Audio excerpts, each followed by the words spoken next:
Hey cruisers, I'm Sherry with CruiseTipsTV.com. There has been so much cruise news this past week that we wanted to come on and do an old school style quick recorded vlog for you. Back in the early days, Cruise Tips TV would do weekly vlogs. Nowadays, we're a little bit more about the live streams and the travel vlogs, but we really wanted to talk a little bit more about the CDC Extension and Modification of the No Sail Order and how it is impacting some of the major cruise lines, as well as to highlight some of the press releases that have come out this week from Carnival, Holland America, and Princess. We're also going to be talking a little bit about Royal Caribbean today. However, Royal Caribbean has yet to make an announcement as to their extension of the no sail order. I have a feeling by the time we post this video that will have changed. Now, if you're interested in a little bit more detail, or if you'd like to read the full press releases, please go ahead and check the description of this video, because on our website, CruiseTipsTV.com, we have provided much more detailed information for you that you can read a little bit more about later. So the first thing that we wanted to talk about tonight was, and by the way, I will be referring to my notes because there's so much detailed information here about the different cruise lines that we just want to make sure we get all the details right. But the first thing that we want to talk about is the April 10th CDC Extension and Modification of the No Sail Order. This has been a very interesting time for the cruise industry because I have to be honest, guys, and I think you're all feeling this too. The extension and modification of the no sail order, it was confusing for a lot of us. I was listening to Doug Parker's podcast earlier this week, and he was interviewing Stuart, the cruise guy, Chiron, and they referenced the cone of confusion. I feel like I'm in the cone of confusion right now with this situation, but let's talk a little bit about the extension and the modification of the no sail order, which the CDC put into place on April 10th. Now, this order doesn't actually start on April 10th. That's another story.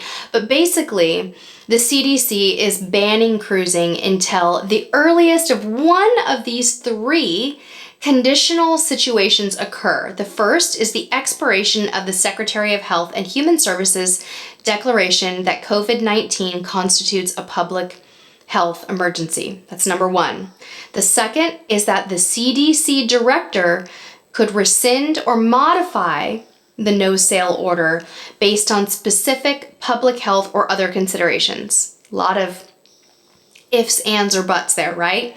Or the third, 100 days from the date of publication in the Federal Register. So we've got a lot of uncertainty here. We're all sort of waiting to see how the cruise lines would react to this order. And I have to say that on April 10th, which was Friday, last Friday, Good Friday, nobody really reacted. I think most people waited until the weekend to react. But the first cruise line to share their announcement was Carnival Cruise Line. And again, you can read about this in the description below. We're going to talk a lot about what happened. But Carnival was the first to extend their pause in operations following the CDC order. And essentially what they did is they announced the extension of their cancellation through June 26, 2020 for their sailings to resume on June 27th. So all ships globally sailing through June 26th completely canceled the itineraries. All San Francisco sailings through 2020 have now been canceled as well. All Carnival Sunrise sailings through and including October 19th, 2020 have been canceled. Carnival Legend through and including October 30th, 2020 have been canceled, and Carnival Radiant sailings through and including November 1st, 2020 have been canceled. So that was Carnival's announcement. Now they also announced, it's important to elaborate on the Carnival Sunrise cancellation, that they canceled seasonal itineraries completely out of New York on Carnival Sunrise to the very end of the year. So I think that that's probably a knee-jerk reaction to the fact that things in New York have escalated and are very serious at this time. So this was not a surprise, obviously. Carnival was the first to come out with their announcement. Now we want to talk a little bit about the different cancellation options that each of the cruise lines is offering in response to this situation. So we're going to start with Carnival's different options that they're offering their guests. Now they're offering their guests one of two options. Option one is what they call their enhanced value option. Option two is to get 100% refund on what you paid for your cruise. So not a whole lot of mystery around option 2. You simply get a refund. That's how it works. If you make your selection at completing a little form on their website, that's what would happen. Now, option 1, their enhanced value, and again, this is with Carnival Cruise Line, is a 100% future cruise credit. So again, you're not getting a refund. You're getting 100% towards a future cruise credit. Plus, on 6-day or longer cruises, you're getting a $600 onboard credit per stateroom on your next cruise if booked by December 31st, 2020 for a sailing departing by December 31st, 2022. So they're telling you, you have until December 31st to book something, and then you have another 2 years to do it. And they're giving you $600 additional to spend on board if you decide to do that. So that's if you do not opt for a refund, and that's a 6-day or longer sailing. Now, if your sailing was 5 days or less, you still get the 100% future cruise credit and $300 in onboard credit with the same booking stipulation. So that's good to know. So another interesting thing that came out this week in the news is that Carnival's CEO, Arnold Donald, went on to CNBC and talked about sort of the strong outlook for cruising into 2021. And he echoed something that we've really been hearing a lot in the news media this week, which is that bookings are crazy strong, you guys, for 2021. People are putting a lot of confidence in cruising in 2021. And Arnold Donald sort of came on to CNBC and said, hey, look, the industry is going to bounce back with the rest of the travel industry. He said, it's been devastating temporarily. Travel is going to return, travel and leisure. And when it does, we'll return with it. Social gathering at some point will return. And when it does, people will want to cruise. So yeah, booking for 2021, guys, all signs are pointing to it being very strong. So let's move on from Carnival and talk a little bit now about Princess Cruise Line. Princess came out with their announcement. They did a beautiful, heartfelt video announcement from their president, Jan Swartz. And Jan sadly announced the cancellation of all cruises through June 30th, 2020. That was a global cancellation for Princess Cruise Line. But then she went on to say that the Alaska Gulf voyages and the land and sea program for Alaska has been basically paused through the season. Is very, very sad news. It was really kind of a historic change for the Alaska season. This has never happened before. It's the first time in history. But yes, Princess Cruise Line canceled their entire 2020 summer season for the Gulf cruises and the cruise tour programs because, as Swartz said, the shortened summer season has made it simply not viable to operate their 5 Princess Wilderness lodges, all of their trains, and all of their buses through Alaska in 2020. She went on to say they deeply regret they will not be able to employ the 3,500 teammates that help people show the great land each summer. Now, it's important to know that she did go on to say that they're optimistic and hopeful that Emerald Princess and Ruby Princess will still be able to offer round-trip cruises from Seattle to Alaska in the late summer. So beyond June 30th at some point, they're hopeful that they can get Ruby and Emerald sailing.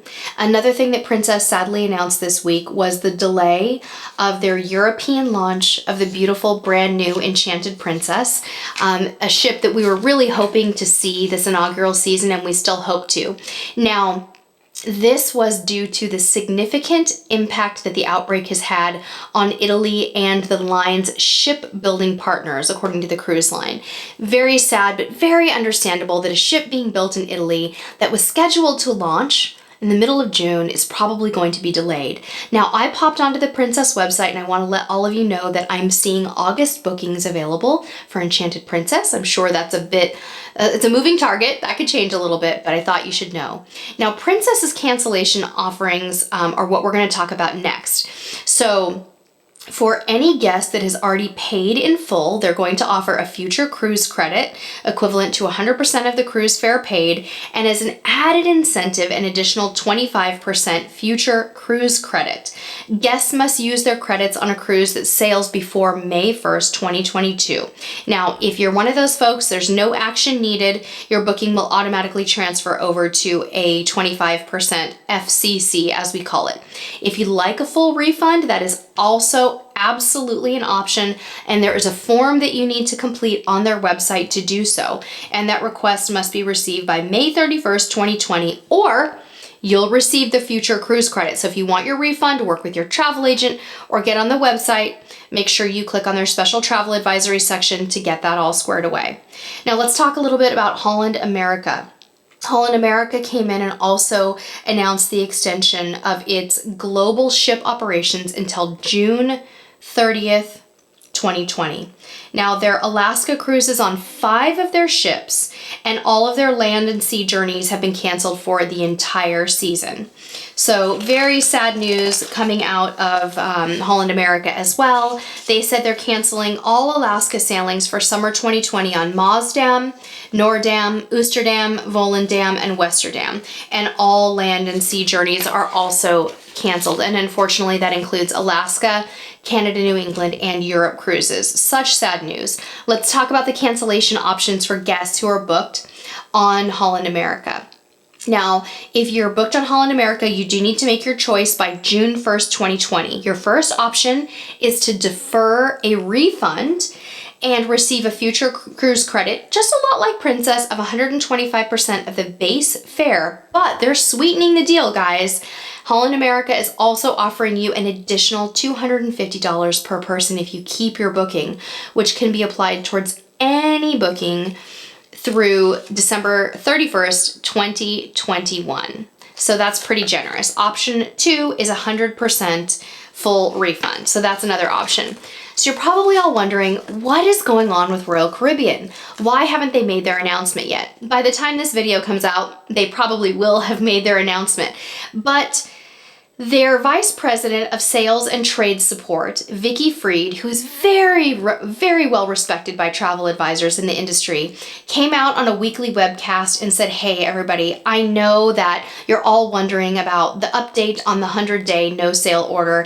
And she indicated that while Royal Caribbean is still evaluating the no-sail order, that they expect to come out with a statement on their suspensions in the next day or so. So that news is probably already out, but as of today, April 15th, 2020, we haven't heard anything definitive from Royal Caribbean. So it's very, very interesting. I think it's very interesting. A little more news from Royal Caribbean today too is that they did have a significant layoff. Unfortunately, Royal Caribbean reduced its workforce by 26% today through a combination of permanent layoffs and 90-day furloughs with paid benefits for their employees. So that is something that we wanted to share with you. I was very moved though when I saw a tweet from Matt at Royal Caribbean Blog with a video from Royal Caribbean Cruises Chairman and CEO Richard Fain sharing a new update for travel advisors, but obviously these updates that he does, these video updates, get shared with the world. And my gosh, you guys, he is the most inspiring man. Every time I watch Richard Fain, I feel like my grandpa is coming on YouTube to tell me that everything is gonna be okay. And he quoted Winston Churchill and said the following. He said, "Now this is not the end. It is not even the beginning of the end, but it is perhaps the end of the beginning." He went on to give so much inspiration, so many glimmers of hope, and so many parallels. Now, we're going to link to that article at royalcaribbeanblog.com in the description of this video because I really want you, if you're a cruise lover, I really want you to go watch that video and get some inspiration right now, because it's not in any way, guys, the beginning of the end. This is the end of the beginning. We are going to be okay. As Richard Fain said, this has only been a whole, a month of our lives. We're going to get through this. And we are, we're in the thick of it right now, but there is definitely a light at the end of the tunnel. Thank you so very much for watching this little news segment with us. We hope that you've enjoyed this format. Thank you so much for subscribing to Cruise Tips TV, for following along, and for enjoying the different types of content that we have been sharing with you during this kind of strange time in cruise history. I know we're all going to look back on this and say, remember that time when Sherry did cooking shows on YouTube? And we're going to laugh. We're really going to laugh, but we're also going to appreciate cruising so very much more. Thank you for being here tonight. And until next time, we'll see you on the high seas.